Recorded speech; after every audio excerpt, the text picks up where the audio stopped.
Evening folks. Right, bit of upgrade since last video. I'm gonna go through what I've done to the Vstrom. It's a 2020 model DL. I spent about 1,500 quid on it, and now I class this as probably, instead of a budget bike, I'll probably class it as a middleweight now, really.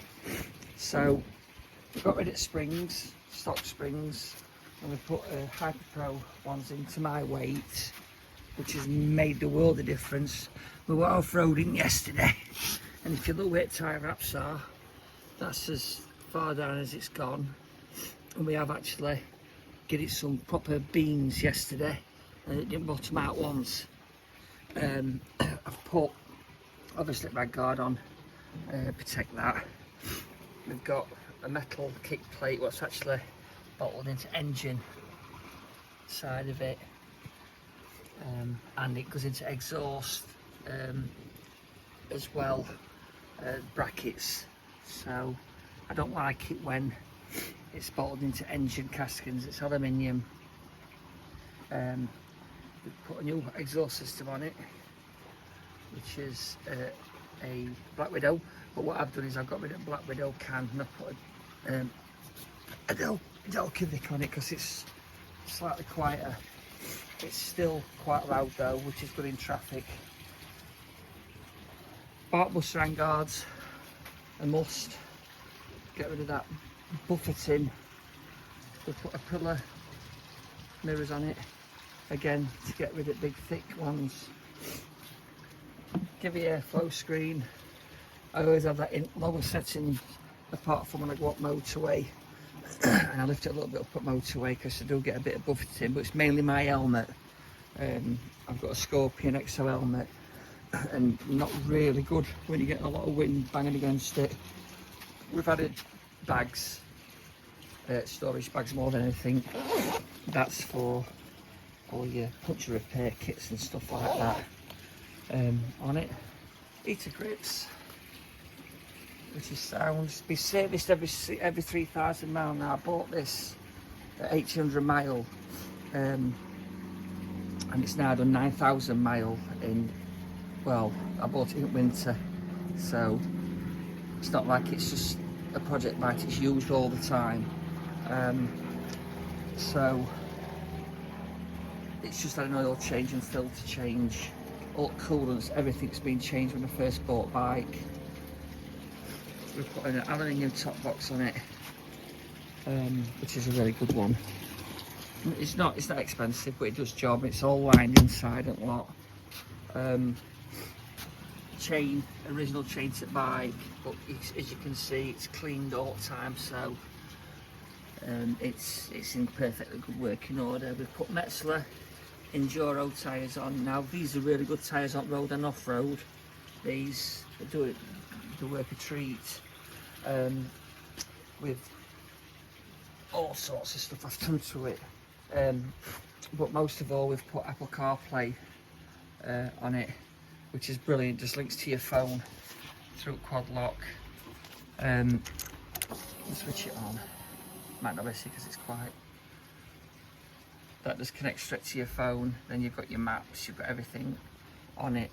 So, other than that, there's one job that I'm going to do, and that's I'm going to change rear shock because I'm going to get rid of the stock one. There's nothing wrong with it. It's just because we do a lot of touring and a lot of trail riding on it. I just want something with just a little better quality into it. I took a pillion, my son, and I've got to have an hardy setting. I was thinking about just changing the spring and putting a Hyper Pro spring on, but I've heard mixed reports about that. I've heard they're either way too hard and you can't do out with them, so I'm just going to bite bullet and I'm going to put myself a decent rear shock on it, probably something like a YSS, something like that on it. I ain't got to be all singing and dancing, but I just think it'd just finish bike off well. 3D mesh seat, they're alright, don't get me wrong.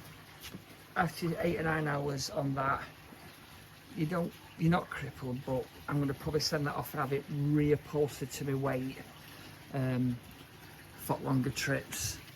But other than that, I can't fault the bike one little bit. I love it. But I'll just give you an exhaust note. So when you are in traffic,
exhaust with Black Widow, you don't need it remapping, so it doesn't stink of petrol like that when it's running, and it runs about 250 on a nice steady run, probably 250 miles to the tank. So I know it's not running lean and burning a lot of juice, but the only thing I would state is I always use Suzuki genuine oil filter.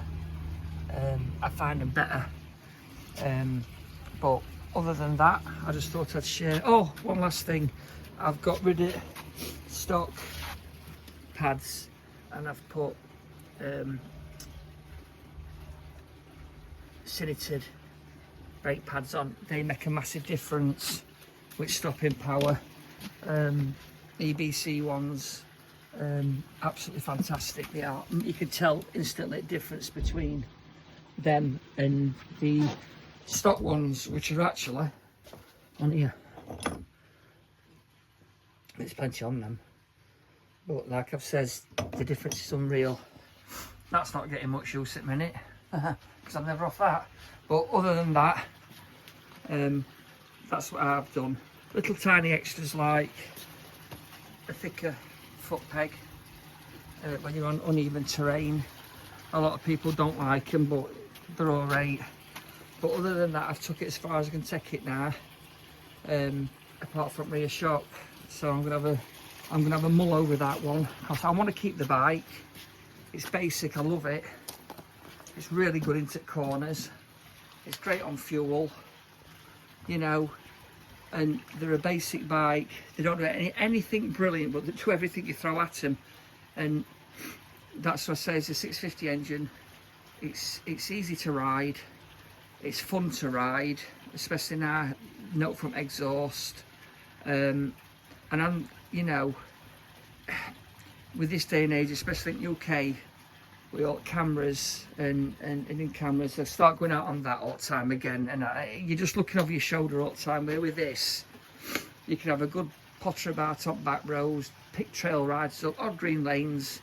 No muddy, it'll not do mud, it's too heavy. But you can have a right good laugh on them. And they're good fun. So yeah, for the sake of 1200 quid, it's going to push it up a little bit if I do put a rear shock, because I'm not going to get no change out of 600 quid for what I want on that. But then you're buying a budget bike, you're upgrading it, you've got a middleweight adventure bike really for the price of a budget bike. So then Bartlett Strandguards are brilliant as well. I dropped it actually on not pass at Lake District. It was my fault.